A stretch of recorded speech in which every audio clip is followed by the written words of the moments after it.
I'm delighted to be with you here. It's Mensah Oteh, and I want to talk to you about the gifts and the beauty in failure. Now, to get things started, let me ask you a question.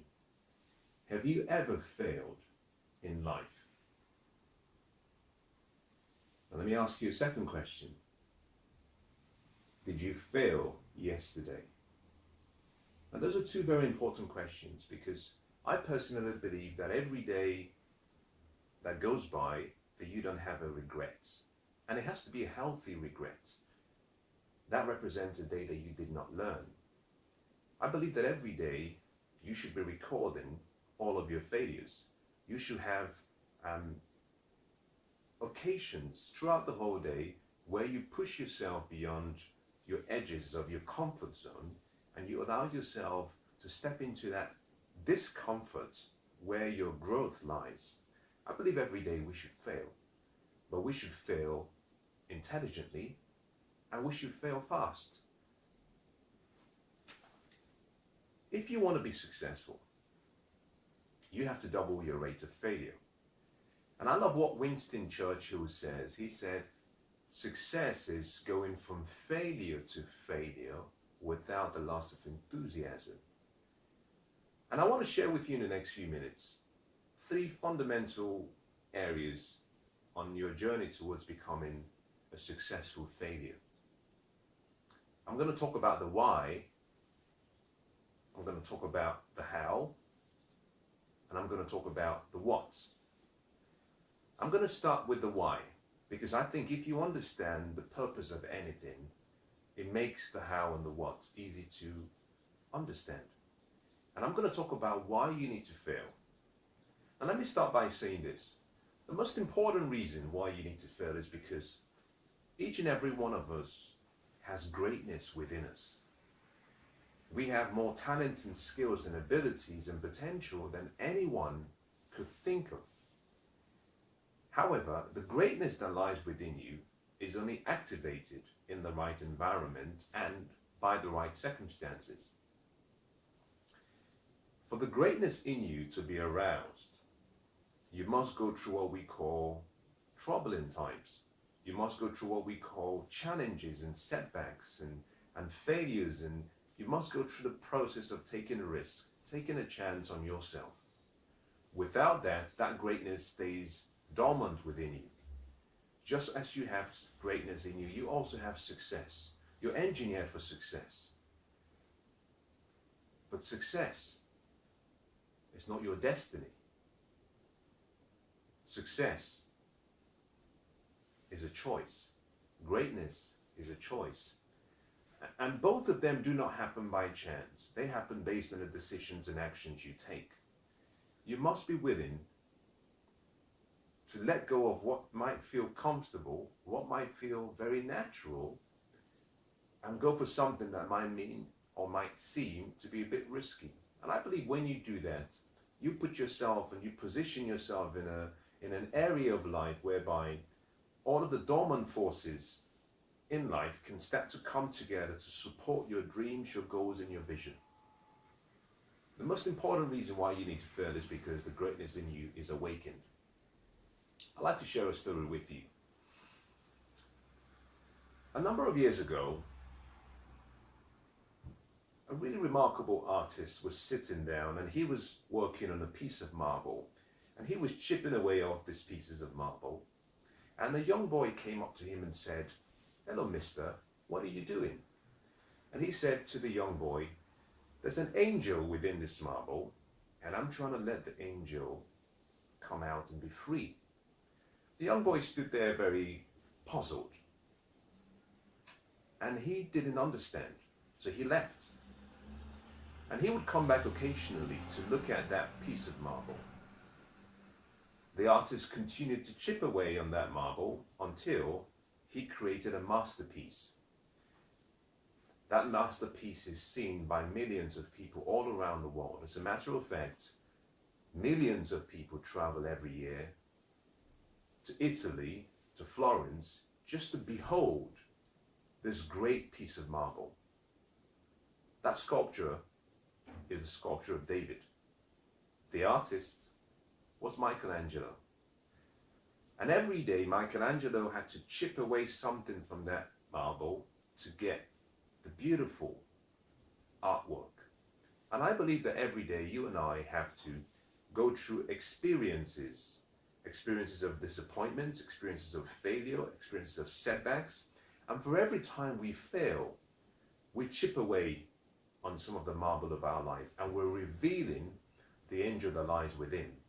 So the most important reason why you want to fail is because it allows the greatness in you to come out. I'll give you a second reason. Your potential. Now, do you know that you have a potential that is unlimited?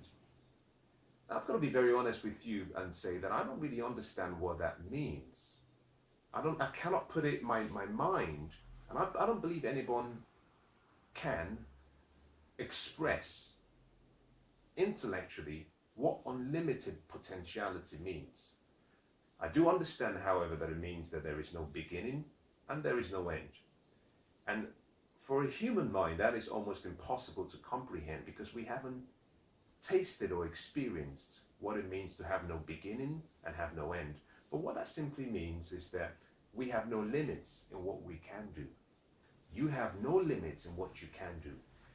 Whatever you can conceive in your mind and you can believe, if you're willing to pay the price for it, you can achieve. So as I stand before you here right now, there are two people in me. There is who I am right now, who I am today, but also there is who I am potentially capable of becoming. And every day, I'm progressively moving towards that potential. But the only way I can move in the direction of my potential is I must be willing to let go of who I am today for who I want to become. And that process only occurs when you push yourself away from your comfort zone, which means you might experience some failure. When you push away from the place where you feel comfortable, which means you have to take a risk. And by doing that consistently, and by doing that daily, by allowing myself to grow, by allowing myself to experience some progress, I'm moving towards my potential. But all of that will not be possible without failure. So failure is a friend. Failure is really there to guide you towards you becoming who you were meant to be. Now think about this.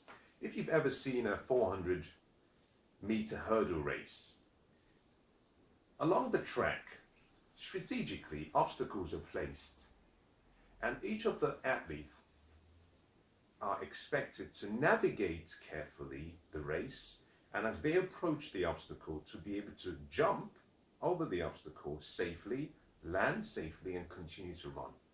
And I believe that that is how life is. Life places obstacles in front of us.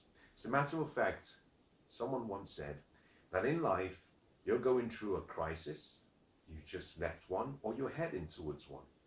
But guess what? Every time we go through a failed experience, every time we go through a setback, a challenge, we become stronger, we become strengthened, we become more of who we should be. The potential in us is allowed to flourish. And just like a hurdle race, as you overcome and jump over an obstacle, you grow, you get better. And the more you do that, the closer you get to the finish line. So if you want to be happy, if you want to be successful, if you want to be wealthy, you have to allow the gifts and the beauty that lies in every failed experience to become part of your daily life. The third reason why you want to focus on failure is simply because of growth.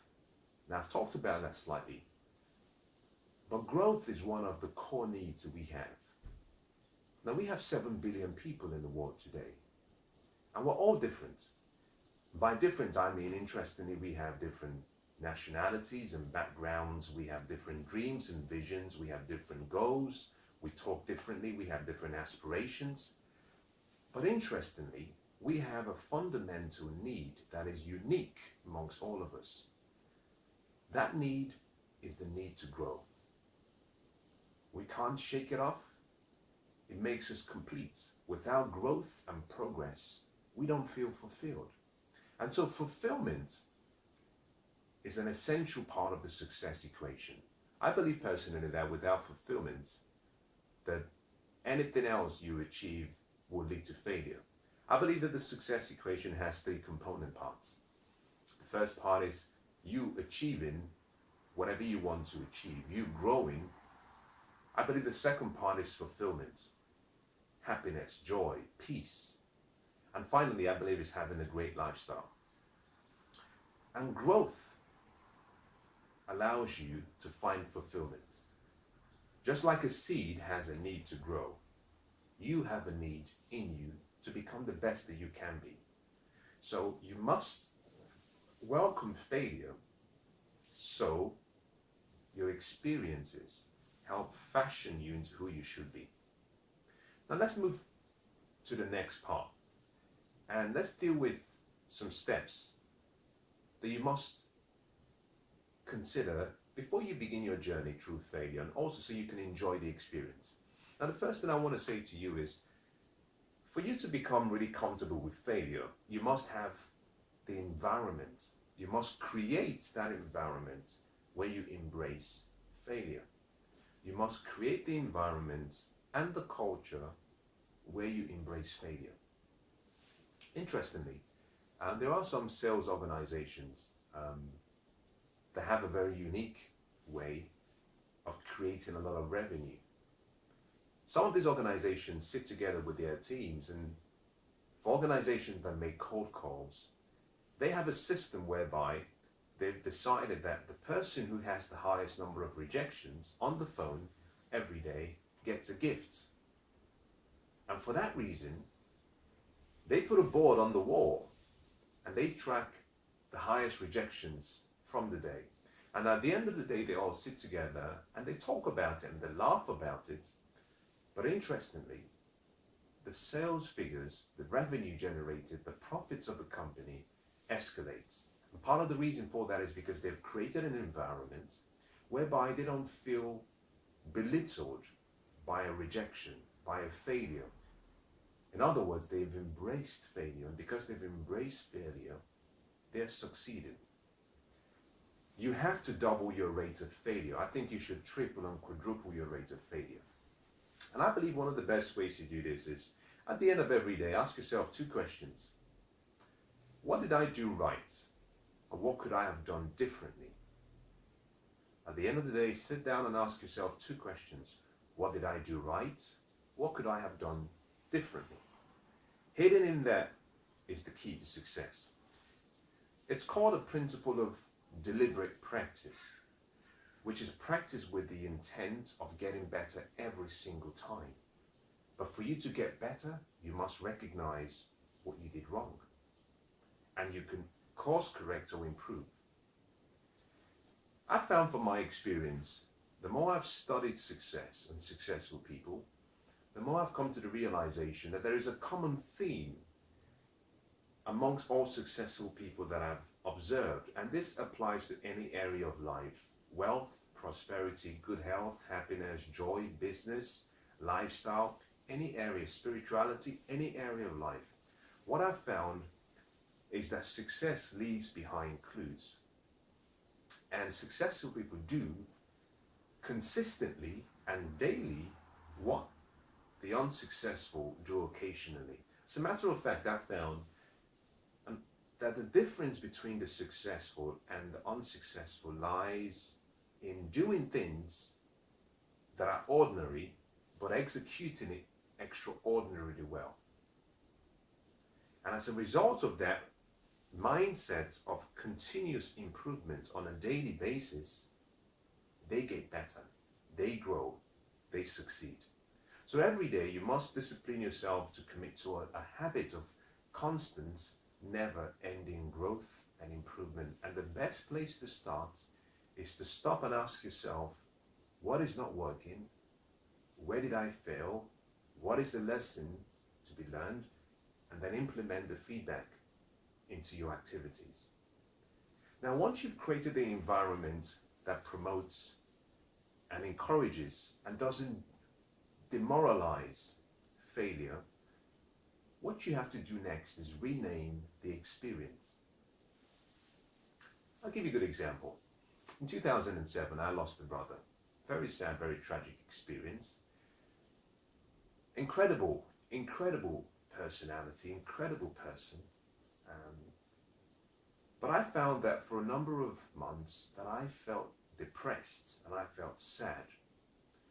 The more I associated the word death to him and the experience, the more it was difficult for me to heal.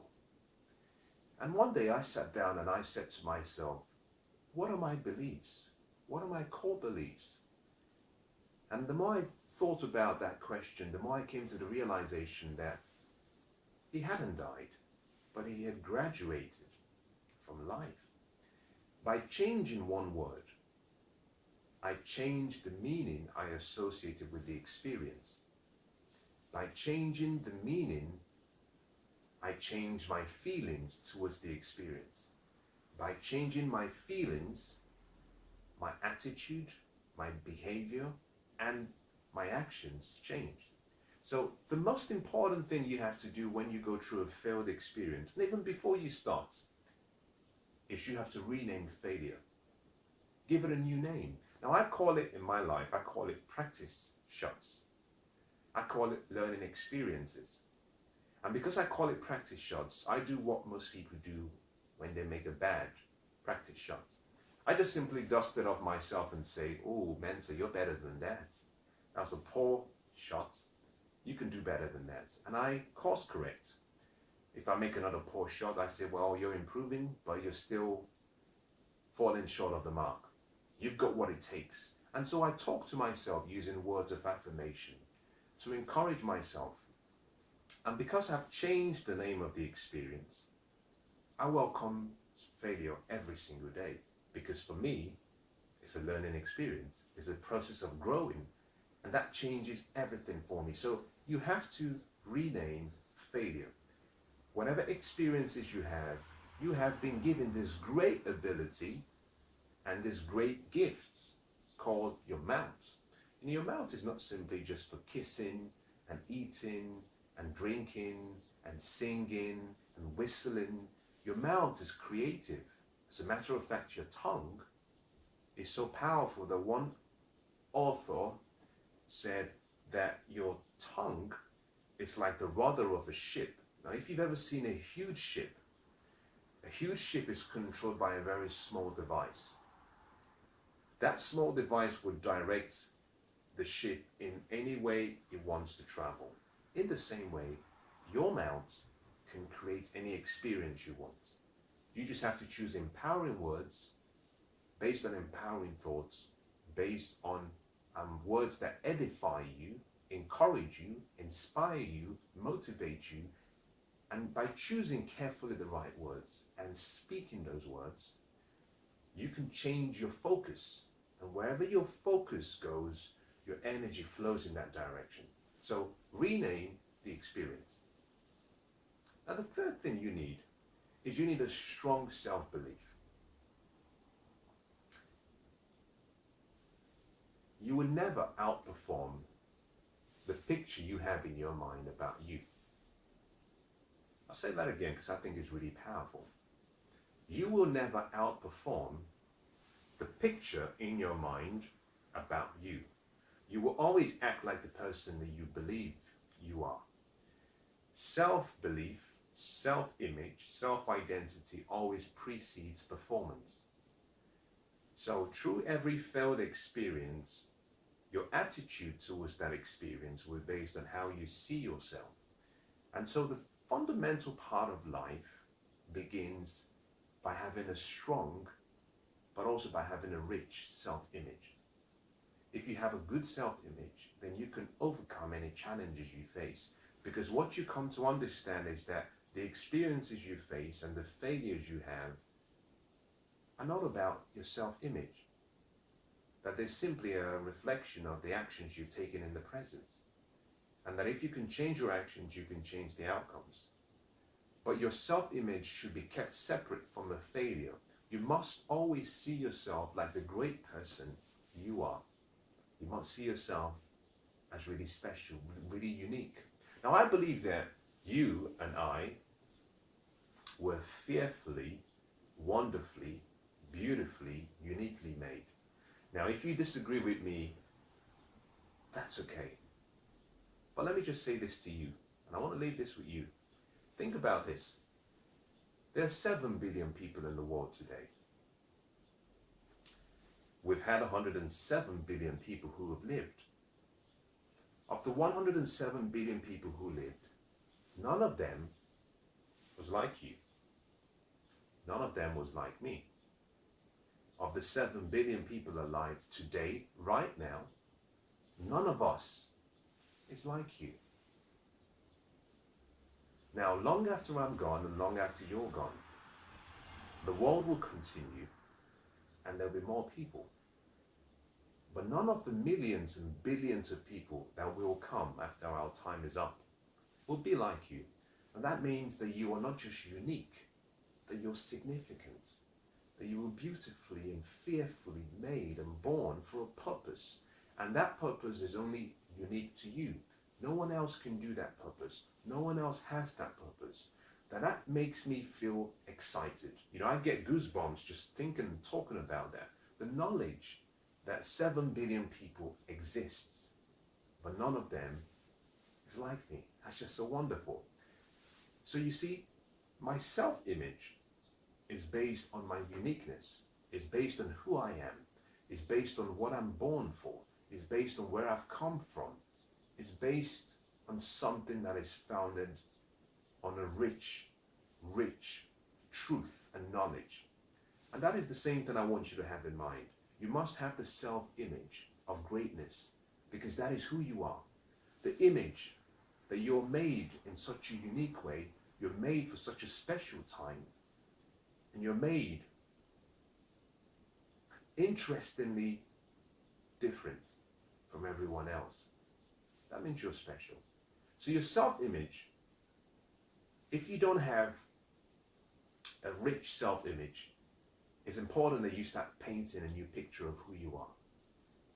Because you have success and greatness in you, and you must know that. You must affirm that to yourself. Now, the fourth thing you must do is you must have a winning attitude. That's very important, because your attitude is more flexible than time. Your attitude is more versatile than circumstances. Your attitude determines your altitude in life. As a matter of fact, having a positive mental attitude is the key to success. It would help you get to where you want to be. You see, you can't change circumstances, you can't change events, you can't change the economy, you can't change the weather. What you can change and control is your attitude. You can control what you think about, you can control what you see, you can control what you hear, you can control how you feel, you can control your actions. If you control your attitude, you control your life. So you must have a winning attitude. Winning attitude towards failure. An attitude that recognizes that failure and success are both one and the same. An attitude that understands that winning and losing are both parts of the same coin. You couldn't experience the joy of winning without experiencing the joy of losing, or without knowing what it would feel like to lose. So, to succeed in any area of life, you must be willing to go through the journey of failing. But the failure has not come to stop you. It's come to help you. It's come to guide you towards becoming the better person that you were born to be. Now, how do you fail? Now, this is where I conclude. How do you fail? You want to fail intelligently, you want to fail fast. To fail intelligently, you need a strategy. You know, you can't just fail your way to success. There are smarter ways of doing that. As a matter of fact, I believe that there are 2 ways of learning. You can learn from your mistakes, or you can learn from mentors. If you learn from your mistakes alone, it will take you much longer. If you choose to learn from other people's experiences and combine those with your experiences, it takes a much shorter time. Mentors provide a shortcut to success, and these have to be successful mentors. And so my first recommendation to you is, your strategy has to be based on proven success principles that have been applied and used by other successful people. which, when used in your life and in your circumstance, enables you to thrive. Let me start by saying this. If you want to be victorious over failure, you must have a personal growth plan. If I sat with you and I had only perhaps 2 minutes to share some time with you, the first question I would ask you would be, what are you doing daily to grow? See, many of us believe that growth is automatic. For some reason, we understand the concept of feeding the body. We feed the body every day, but we don't feed our minds. We don't feed our emotions. And unfortunately, as a result of that, we're malnourished in our minds. You have to have a personal growth and personal development plan. And that has to be something that you do daily. You have to be a student of life. You have to study. You have to practice. You have to learn. You study, you practice, you learn. And it's essential that you do that every single day without fail. And my recommendation is, yes, you have a busy life, but why don't you just allocate 10 minutes or 15 minutes every day that you can assign to reading a book, listening to an audio message, perhaps doing some reflection, reviewing, your performance and what you've done for that day or for the whole week, and looking for ways to improve yourself. But you must be intentional about growth, because the level of your success will rarely ever exceed the level of your wisdom. As a matter of fact, think about this. I don't believe that there is any such thing as a financial problem. I don't believe that there is a relational problem. I don't believe there's a health problem that people have. I don't think there's a business problem. I believe that there is a wisdom problem. There is a lack of understanding. There is a lack of knowledge. And if you have knowledge and if you have understanding, then you don't have fear. And once you eliminate fear, failure seems really no different from actually walking down the streets. If you take fear away from failure, most people's experiences about failure changes. But guess what? The antidote to fear is knowledge and understanding. You see, if you don't have knowledge and understanding, you will have fear. If you have fear, your fear will lead to anxiety.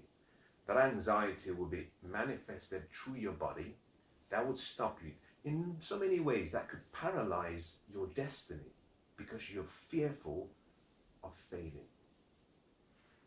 Now, to overcome that, you just simply have to gain more understanding through wisdom. Get knowledge, get understanding, and apply the knowledge you've acquired. Now, the second way in which you can get good at failing is you must get really good at documenting the facts and your fears. I'll give you a good example. A number of years ago, I did a business deal. I was trying to invest, and I'd done my due diligence. I'd spent some time, I'd looked at all the numbers, I'd made the right calls, I'd spoken to the right people, and I took action. Unfortunately, the business failed. And I sat down one evening and I asked myself the question, why did the business fail? What happened? And that's a very important question. And as I started to document all of the steps that I took, next I documented the lessons learned, but then I reached out to a number of people and I asked them some questions. I said, what would you have done if you were in my shoes? What would you have done differently? And they gave me their feedback, and I documented their recommendations and their feedback. And what I found is when I had written out every single step-by-step sequence, the chronology of what happened, with the feedback, with the lessons learned, with the recommendations, what I found is by reversing what I had written down, I had a success equation. So, success is simply failure with the events in reverse. That's so important but so simple. Now, as I conclude, I want to say this to you. The key to your better life and your better future is hidden in what you do daily. What you do daily decides and determines what you become permanently. And so every day, I think you should make a mental note that you want to fail every day. Every day you must find something that you regret. Part of that is simply because you want to learn. You see, the difference between those who are successful and those who are not is what we call the time lag. From making a mistake to when you find out you made a mistake and when you're happy to take the lessons learned and implement it. Successful people continue to reduce this time lag. And they do that simply because every day they see and ask themselves the question, what did I do differently? What could I learn? And the next day they apply it and they course correct. Michael Jordan was the one who said that he had played more than 9,000 games. And 300 times he had lost in a game. And on 26 occasions, he had been given the opportunity to take the game-winning shot, and he missed. And he concluded by saying that I fail over and over and over again, and that is why I succeed. That's powerful. Albert Einstein should apologize. Thomas Edison was asked, when are you going to stop? You've done this over 9,999 times. When are you going to stop? When are you going to stop? When would you recognize that you've failed? And he said, no, I haven't discovered 9,099 ways in which I failed. I've simply found out all of those ways in which it will not work. And all I simply need is one way in which it will work. And that attitude allowed him to create the incandescent light bulb. Now, there are various variations to the story. Some people say 1,000 times, some people say 10,000 times. And it really doesn't matter. The point of the fact is that he was willing to go from failure to failure, like Winston Churchill said, without loss of enthusiasm. You have to embrace failure. Failure is a friend. Now, understand a few things about failure. It's an event. It's a statement of the present state of things. It's nature's way of telling you have to change something. It's an indication that you have to course correct. It's a way of preparing you for the future. It's nature's way of saying, you're not ready yet. If you were to go into what you want, you might find more pain. So why don't you get ready? You see, none of us really fail in life. We just take the class over and over again. Now, with all that information, I want you to go away and I want you to decide that you will fail your way to success.